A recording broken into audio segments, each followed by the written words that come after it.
मित्रों, मैं हिमांशु वर्मा आप सभी का स्वागत करता हूं अपने यूट्यूब चैनल पॉलिटेक्निक क्लासेस में। मित्रों, आज मैं आप सभी के लिए हाईवे इंजीनियरिंग का मॉक टेस्ट 3 लेकर आया हूं। हाईवे इंजीनियरिंग में मैंने मॉक टेस्ट 3 का आपका टेस्ट तो बहुत पहले करा दिया था, उसका जो लेक्चर रह गया था वो मैं आज आपके लिए लेके आया हूँ और आप उसको देखिए। उसमें बहुत सारे क्वेश्चन हैं इस लेक्चर में, तो आप उनको समझने की कोशिश कीजिए। मैंने हाईवे में आपको बहुत सारे लेक्चर करा दिए हैं, आई थिंक शायद 12 लेक्चर के आसपास हो गए होंगे। और उसके बाद मैंने कुछ थ्योरी पढ़ाई हैं, उन लेक्चर्स को अगर आप जोड़ेंगे तो आपके लगभग 16-17 लेक्चर हो जाएंगे। एक तो 3 लेक्चर 4 लेक्चर और आपके लिए लेके आऊँगा मैं। इसके बाद मैं सोच रहा हूँ आरसीसी पे ज़्यादा कंसंट्रेट करके उसको पूरा करा दूँगा। देन फिर सर्वे का स्टार्ट किया जाएगा और सर्वे में जो भी पोर्शन बचा है या उसका मॉक टेस्ट बचा है वो करवा के और उसको भी समाप्त कर दिया जाएगा।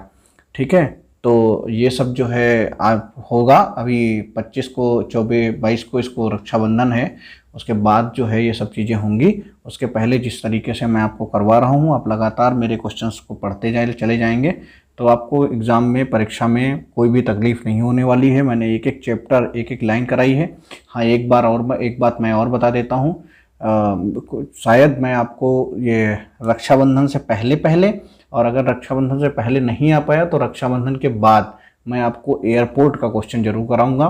उसके 10-12 क्वेश्चन बन रहे हैं, मैं उसको 20-22 तक खींचूंगा और एयरपोर्ट का को आपको करा दूंगा। आप लोग एयरपोर्ट के लिए परेशान ना हो। तो चलिए आज के क्वेश्चन देखते हैं। अच्छे क्वेश्चन हैं और उनको समझने की कोशिश करते हैं। ठीक है, विच one of the following is useful function for evolution of payment? PCU, passenger car unit, PSI, present serviceability index, या परसेप्शन, इंटेलेक्शन, इमोशन या वॉल्यूशन, या बेंकलमैन बीम। तो सिंपल सी बात है, ना तो बेंकलमैन बीम होगा, ना आपका जो परसेप्शन होगा, ये तो स्टॉपिंग साइड डिस्टेंस में ही होता है। ठीक है, पैसेंजर कार यूनिट ये डेंसिटी निकालने के लिए होता है, ट्रैफिक डेंसिटी निकालने के लिए। ठीक है, तो इसका जो सही आंसर होगा वो क्या होगा? प्रेजेंट सर्विसबिलिटी इंडेक्स जो है वो सही आंसर होगा। ठीक है, इंग्लिश और हिंदी में बहुत ज़्यादा कन्फ्यूजन नहीं है, तो दोनों चीज़ें लगभग एक हैं। The general requirements of the construction of reinforcement concrete road is to be place in a single layer of reinforcement. The general requirement of construction a reinforce concrete road is to be placed a single layer of reinforcement near the bottom of the slab, near the top of the slab, at the middle of the slab, equally distributed top and bottom of the slab। ये पूछा है आपसे कि आप जो आप reinforcement करोगे वो कहाँ करोगे रेनफोर्समेंट, उसके बारे में पूछा गया है। तो near the bottom of the slab, near the top of the slab, at the middle of the slab, equally distributed top and bottom. तो आपको एट द मिडिल में करना है, ना तो टॉप में करना है ना ही बॉटम में करना है। ठीक है, ये रोड के केस में है, मैंने आपको स्लैब के केस में नहीं बताया क्योंकि यहाँ पूरा आधार रहता है, ध्यान रखिएगा, बेस पूरा सॉइल रहती है। तो इसका सी आंसर सही होगा। नेक्स्ट क्वेश्चन है आपका, which one of the following method is used in the design of rigid pavement? CBR method, group index method, Westergaard method, McLeod method. दृढ़ बीम के डिजाइन में किस विधि का प्रयोग किया जाता है? CBR समूह सूचकांक, वेस्टरगार्ड, या MC लोड मेथड, या मैकलोड मेथड। तो आपका कौन से उसका यूज किया जाता है? तो वेस्टरगार्ड के फार्मूले होते हैं, आपने देखा होगा रिजिड पेमेंट में वेस्टरगार्ड के 3 फार्मूले यूज होते हैं। ये कॉर्नर एज पर, मिडिल एज पर हम निकालते हैं, स्ट्रेसेस का निकालते हैं और उसके अनुसार डिजाइन करते हैं। ये आपके जो डिजाइन का कॉन्सेप्ट है वो आपके कोर्स में नहीं है। ठीक है, बस आपको थोड़ी सी डिटेल है कैसे करते हैं बस। इन अ फ्लेक्सिबल पेमेंट जो है, vertically compressive stress decrease with the depth of the layer. बताऊंगा मैं ये सही है गलत है। The vertically compressive stress is the maximum at the lowest layer. Tensile stress get developed. Maximum stress induced in the given traffic load depend on the location of the load on the pavement surface. एक लचीले footpath में परत की गहराई के साथ लंबवत संपीड़न तनाव कम हो जाता है। ऊर्ध्वाधर संपीड़न तनाव निचली परत पर अधिकतम है। तन्यता तनाव विकसित हो जाते हैं। या किसी दिए गए यातायात भार से प्रेरित अधिकतम तनाव फुटपाथ की सतह पर भार के स्थान पर निर्भर है। तो देखिए इसका जो सही आंसर होगा, सिंपल सी बात है, फ्लेक्सिबल पेमेंट पर जो आपकी स्ट्रेसेस होती हैं वो जैसे जैसे गहराई बढ़ती स्ट्रेसेस क्या हो जाती हैं? कम हो जाती हैं। भाई अभी मान लो आपका सब बॉडी है, आपके बॉडी के ऊपर आपने मान लीजिए आपने अपना जो है हथेली खोल रखी है और उस हथेली पर मैंने एक पेन रख दिया, तो उस हथेली के टॉप पोर्शन पर ज़्यादा स्ट्रेसेस होंगी, बॉटम पे जैसे जैसे गहराई पे जाएंगे स्ट्रेसेस क्या होती चली जाएंगी, कम होती चली जाएंगी। ठीक है, तो इसलिए here first option is the correct answer. Next है आपका, which one of the following items on a hill road construct does not help in the preventation of landslide and monsoon season. तो retaining walls, catch basin drains, breast walls, hair pin bends. तो देखिए simple सी बात है कि यहां पर catch water drains का क्या काम है भाई, वो तो रोकेगा नहीं ना उसको मानसून सीजन में लैंडस्लाइड को। तो here catch water drains is the right answer. ये हेल्प बिल्कुल भी नहीं करता है किसमें, लैंडस्लाइड को रोकने में मानसून सीजन में। नेक्स्ट क्वेश्चन है आपका, which one of the following causes ravelling in a bituminous pavement, use of soft bitumen, excessive bitumen content, low bitumen content, use of the open graded aggregates. तो हम जब open aggregate का use करते हैं तब bituminous में क्या होती है, आपका रेवेलिंग का कारण बनता है, कुट्टिम में रेवेलिंग का कारण बनता है। ठीक है, तो आपका use of open graded aggregate. Next question है आपका 7th question, which one of the following binder recommended for a wet and the cold climate. तो आपका 80 and 100% asphalt, tar, cutback, emulsion. तो हम किसका यूज करेंगे, यहाँ पर इमल्सन का यूज करेंगे, इमल्सन का प्रयोग करेंगे। नेक्स्ट क्वेश्चन है आपका, which one of the following defects indicates progressive disintegration of the bituminous premix carpet surfacing by the loss of aggregate, pot holes, ravelling, edge breaking या रटिंग। तो which one of the following defects indicate the progressive disintegration of bitumen, मतलब लगातार disintegration हो रहा हो bitumen का, तो वो क्या इंडिकेट करता है, तो आपका पॉट होल्स, रेवेलिंग या एज ब्रेकिंग या रटिंग। ठीक है, तो किसको करता है, वो करता है आपका पॉट होल्स को। किसको करता है, पॉट होल्स को, मतलब गड्ढे बन जाते हैं, उसको जो है आपका इंडिकेट करता है, विघटन को इंडिकेट करता है। तो 9th क्वेश्चन है, what type of soil mix should be suitable for road construction. पूछा यह गया है जो रोड कंस्ट्रक्ट कर रहे हो उसके लिए जो मिट्टी होगी रोड के नीचे उसमें क्या क्या इंग्रेडिएंट्स अच्छे होने चाहिए, क्या क्या इंग्रेडिएंट्स हों जिससे हम सॉइल का अच्छे प्रकार से उस पर रोड बना सकें, उस पर्टिकुलर सॉइल पर रोड बना सकें। तो उसमें बालू का प्रतिशत आपसे पूछा गया है 40 से 80%, मृतिका जो है 5 से 20%, सिल्ट जो है 5 से 15%, बालू बी ऑप्शन में बालू 50 से 80%, मृतिका 10 से 20%, सिल्ट जो है आपकी 10 से 15%। सी ऑप्शन में पूछा गया है बालू आपकी 60 से 80%, मृतिका आपकी 10 से 20%, सिल्ट आपकी 5 से 15%। डी ऑप्शन में पूछा गया है आपसे 60 से 80% बालू हो, क्ले जो है 15 से 20% हो और सिल्ट आपकी 5 से 15% हो। तो आपसे पूछा गया है कि इनमें कौन सी सुटेबल रहेगी, तो कौन सी इसमें सुटेबल रहेगी। आप लोग सभी लोग ये क्वेश्चन पहले भी कर चुके हैं, तो इसका रहेगा C option is the right answer. Sand जो है 60 to 80%, क्ले 10 से 20%, सिल्ट 5 से 15% रहेगी। तो आपकी रोड जो है वो अच्छी मानी जाएगी, जो सॉइल जो है अच्छी मानी जाएगी जिस पर आप रोड बनाओगे। ओके, नेक्स्ट क्वेश्चन है आपका, क्ले इज फाउंड इन कंकर approximately. Clay is found in कंकर अप्रॉक्सीमेटली 20%, 30%, 40%, 50%। तो क्ले की मात्रा कंकड़ में होनी चाहिए, कितनी होनी चाहिए, 30% होनी चाहिए। जल्दी जल्दी क्वेश्चन करवा रहा हूँ जिससे आप फटाफट क्वेश्चन को तैयार कर लें। अगर नेक्स्ट क्वेश्चन है आपका, for the soil coat of the road boulder size 2 centimetre are used. तो आपका ये पूछा गया है सोलिंग कोट के लिए रोड्स में बोल्डर साइज के एग्रीगेट का साइज कितना होता है, 50 से 80, 30 से 40, 20 से 25 सेंटीमीटर और 10 से 20 सेंटीमीटर। ये सारी वैल्यू जो हैं आपकी सेंटीमीटर में है। इसका सही आंसर कितना होगा, 10 से 20 सेंटीमीटर। सही आंसर कितना होगा आपका, 10 से 20 सेंटीमीटर। ओके, 10 से 20 सेंटीमीटर के बोल्डर आप यूज करेंगे। नेक्स्ट क्वेश्चन है, the stone aggregate is 2 mm used for wearing coat of the road. तो आपका ए ऑप्शन है 50 से 75, बी ऑप्शन है 30 से 40, सी ऑप्शन है 35 से 50, डी ऑप्शन है 10 से 20%। तो स्टोन एग्रीगेट का साइज पूछा है वेयरिंग कोट के लिए। तो वेयरिंग कोट के लिए जो स्टोन एग्रीगेट का साइज होता है वो कितना होता है, वो आपका 35 से 50 होता है। कितना होता है, 35 से 50 mm। ये mm में वैल्यू है इसलिए mm में है। यहाँ ना तो 50 से 75 होगा, ना 30 से 40 होगा, ना आपका 10 से 20 होगा। सही आंसर क्या होगा, 35 से 50 mm।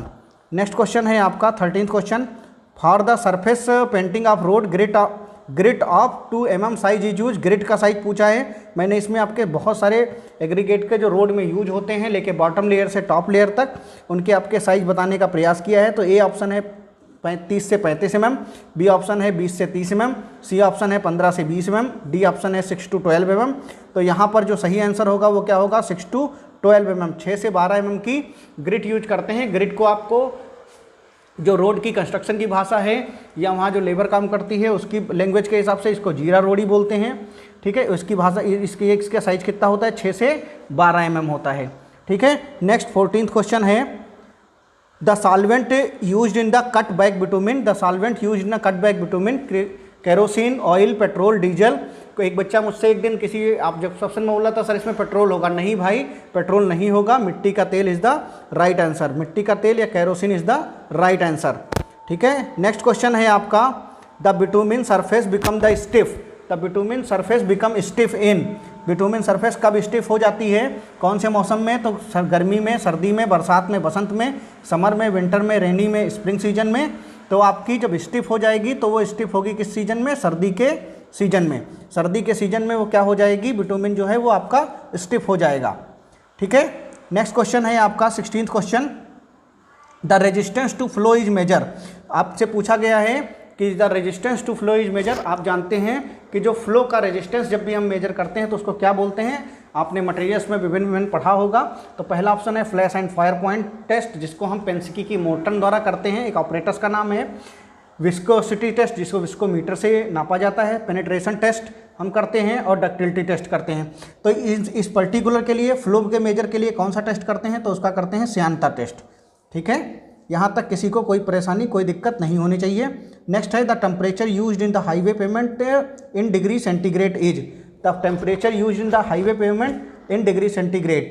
तो आपका ए ऑप्शन है 130, बी ऑप्शन है 120, सी ऑप्शन है 115 और डी ऑप्शन है 175। तो जो इसका जो सही उत्तर है वह आपका क्या होगा, 175 होगा। सही उत्तर क्या होगा, 175 होगा। ठीक है, 175 क्यों होगा, इसके पीछे भी रीजन है, क्योंकि इसका जो टेम्परेचर होता है वो 130 के ऊपर लिया जाता है। यहाँ पर 130 के ऊपर लिया जाता है, तो 130 के ऊपर 175 आपका आ रहा है, इसलिए हमने 130 को प्रेफर नहीं किया है। अगर ये बोलता 130 तक लिया जाता है तो हम 130 ही प्रेफर करते, या उससे नीचे के डाटा हम प्रेफर करते। तो ऑप्शन देखकर भी आपको क्वेश्चंस को अनुमान लगाना पड़ेगा कि हमें इसमें सही आंसर क्या रखना है। नेक्स्ट क्वेश्चन है आपका, the approximate cost of the construction equivalent for the project is called. Project report, project feasibility, estimating, detailed project report. ठीक है, परियोजना रिपोर्ट, परियोजना व्यवहार्यता, अनुमान व विस्तृत परियोजना रिपोर्ट। तो आपका जो 18 क्वेश्चन है उसका जो सही आंसर होगा वो आपका क्या होगा, अनुमान होगा। क्या होगा, अनुमान होगा या एस्टीमेट होगा। द अप्रॉक्सीमेट कॉस्ट पूछा है तो अप्रॉक्सीमेट कॉस्ट किसके अंतर्गत आएगी, एस्टीमेट के अंतर्गत आएगी। नेक्स्ट क्वेश्चन आपका 19वां क्वेश्चन है, the absolute minimum radius of the curve. The absolute minimum radius of curve safe operation for speed of 110 kilometre per hour. 110 kilometre per hour. तो 110 किलोमीटर के लिए मिनिमम रेडियस ऑफ कर्व कितनी होनी चाहिए, तो minimum radius of curve कितना होना चाहिए, 110 मीटर ही होना चाहिए। जितने का आपका स्पीड है उतने के ही आपकी कर्व होनी चाहिए। ये आपका जो टेबल है उसमें से आप देख सकते हैं, डाटा नोट कर सकते हैं। वक्र की न्यूनतम त्रिज्या आपके पास किताबों में पूरी टेबल है, नहीं तो मैंने जो लेक्चर थ्योरी के पढ़ाए उसमें पूरी टेबल बता रखी है, आप वहाँ से उसको पढ़ सकते हैं।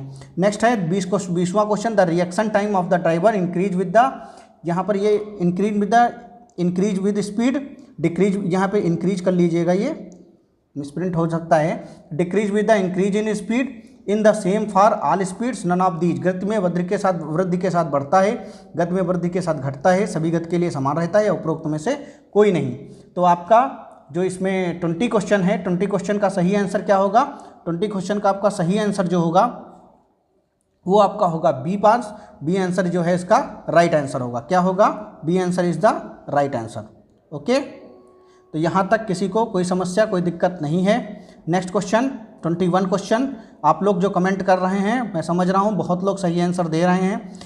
आपके मैकेनिकल के जिनके भी टेस्ट हो रहे हैं, जो आप लोग लेक्चर के लिए बोल रहे हैं कि सर इनका लेक्चर कराइए, उनके ऑब्जेक्टिव क्वेश्चन डालिए, हम लोग सभी के आपके अभी सेकेंड ईयर के पेपर में थोड़ा सा वक्त भी है, तो हम लगातार उनके क्वेश्चन डालेंगे। बहुत सारे क्वेश्चन आपके पढ़ चुके हैं, वो होगा। जो बच्चे कह रहे हैं कि सर हमें जो है इसका गलत आंसर दे रहे हैं या हमें समझ में नहीं आ रहा, प्लीज़ आप लोग ये लेक्चर देखिए और उसके बाद हमारे जो थ्योरी के क्वेश्चंस हैं वो भी देखिए और पुराने वीडियो देखिए, वहाँ पर मैंने डिटेल में एक्सप्लेन किया है। यहाँ आप जब रिपीट करने को कहते हैं तो उसका इसलिए नहीं होता कि हमें सारे बच्चों को देखना है और लेक्चर को भी बहुत लंबा नहीं खींचना है। ये रिवीजन का टाइम चल रहा है, इसलिए क्वेश्चन को पूरा बताया नहीं जा सकता है। द स्टॉपिंग साइट, यहाँ साइट है, the stopping sight distance depend upon, stopping sight distance is depend upon total reaction time of the driver, speed of vehicle, efficiency of brake, all of the above. ठीक है, तो इसका सही answer क्या होगा? All of the above is the right answer. चाहे वो speed of the vehicle हो, चाहे एफिशिएंसी ऑफ द ब्रेक हो, चाहे टोटल रिएक्शन टाइम हो, सब पे डिपेंड करता है stopping sight distance. The stabilisation of road is not done in sub grade, base, sub base या सरफेस लेयर।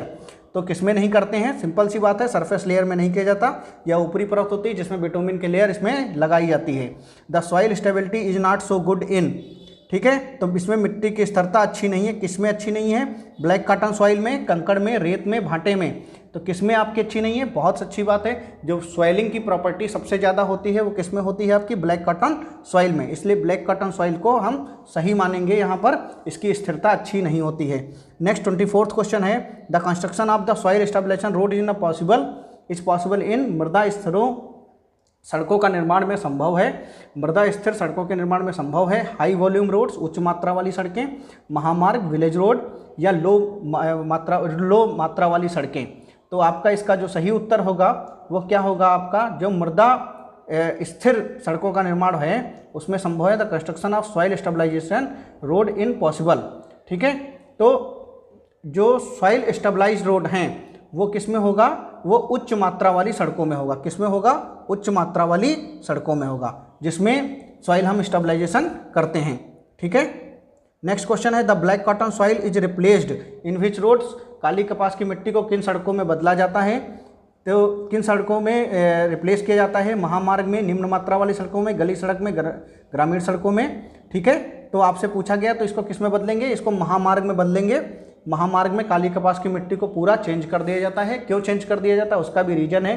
महामार्ग की इफिशिएंसी ज़्यादा होनी चाहिए, उसकी क्षमता ज़्यादा होनी चाहिए, बेरिंग कैपेसिटी ज़्यादा होनी चाहिए, क्योंकि उस पर ट्रैफिक वॉल्यूम, ट्रैफिक डेंसिटी बहुत ज़्यादा होती है। जब ज़्यादा ट्रैफिक होता है तो हमें वहाँ पर इन सब चीज़ों को ध्यान में रखना होता है कि रोड हमारा धंसे नहीं, खराब ना हो, नष्ट ना हो। ठीक है, तो यहाँ पर हाईवे का ये वाला जो आपका टेस्ट कराया था उसके भी क्वेश्चन मैंने आपको करा दिए हैं। इरिगेशन की भी क्वेश्चन मैं लगातार लेके आता रहूँगा। आपका जो अभी रक्षाबंधन का त्यौहार है उसकी तो आपके सभी को हार्दिक शुभकामनाएं, और उसके साथ साथ ये है कि हम उस पर भी लेक्चर लाते रहेंगे, कोशिश करेंगे कि लेक्चर आते रहें। बाकी अगर रक्षाबंधन पे नहीं आ पाए तो 1-2 दिन बाद उसके लेक्चर लगातार आपको प्रोवाइड होते रहेंगे, आपको मिलते रहेंगे। ठीक है, तो बिल्कुल भी चिंता करने की आवश्यकता नहीं है, खासकर आपका हाईवे में, इरिगेशन में, तो आपको बिल्कुल निश्चिंत रहना। इतने लेक्चर मैंने करा दिए, इतने टॉपिक मैंने करा दिए हैं, किसी और चैनल पर किसी ने भी नहीं कराए हैं। आप लोग यहाँ पर आइए और बहुत अच्छे से इन क्वेश्चंस को करिए। सारे के सारे क्वेश्चन फंसने की पूरी उम्मीद है। ठीक है, तो thank you so much dear friends. और अगर आप चैनल पर नए हैं, अभी तक सब्सक्राइब नहीं किया है, तो आप प्लीज़ अपने सारे दोस्तों तक हमारे चैनल को पहुँचाने का कार्य करें। धन्यवाद।